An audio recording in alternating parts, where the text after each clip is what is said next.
السلام علیکم ناظرین، میں صابر بخاری اور آپ دیکھ رہے ہیں زمانہ نیوز۔ ناظرین، آپ نے گاجر تو ضرور کھائی ہوگی، گاجر کا سالن کھایا ہوگا، گاجر کا سلاد، لذیذ سلاد کھایا ہوگا، اور خاص طور پر گاجر کا جوس تو انتہائی صحت مند اور خوش ذائقہ ہوتا ہے۔ آپ نے ضرور ٹرائی کیا ہوگا، مگر کیا ناظرین آپ کو معلوم ہے کہ یہ گاجر کیسے تیار کی جاتی ہے؟ کھیتوں میں کیسے اس کو اگایا جاتا ہے، اس کے بعد کیسے پروسیسنگ سے ہوتی ہوئی یہ شہروں میں اور منڈیوں تک پہنچتی ہے؟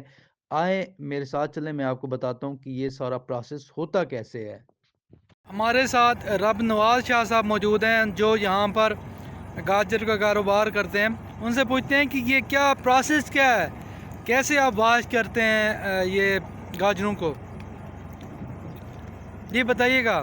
گاجر بھیجنے سے مول گننے ہیں، محنت کرنے ہیں، کھڑی گاجر جٹاں کی جو کھیت جو خرید کی تھی بل مشین تے گھنا ہے، اتنا دھلائی کروائی لڈوائی پھر منڈی گئی۔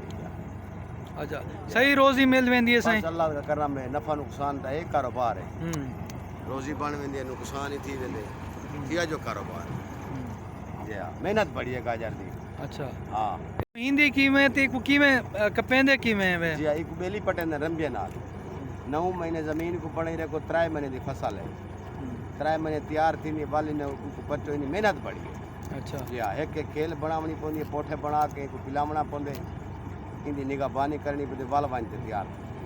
ٹھیک ہے، بہت شکریہ۔ تے کہ قیمت ایندی صحیح مل ویندی ہے؟ الحمدللہ، کھائی تے منڈی رنڈی، کیڑی منڈی تے وان گین ویندے؟ ڈیرہ غازی کا، ملتان،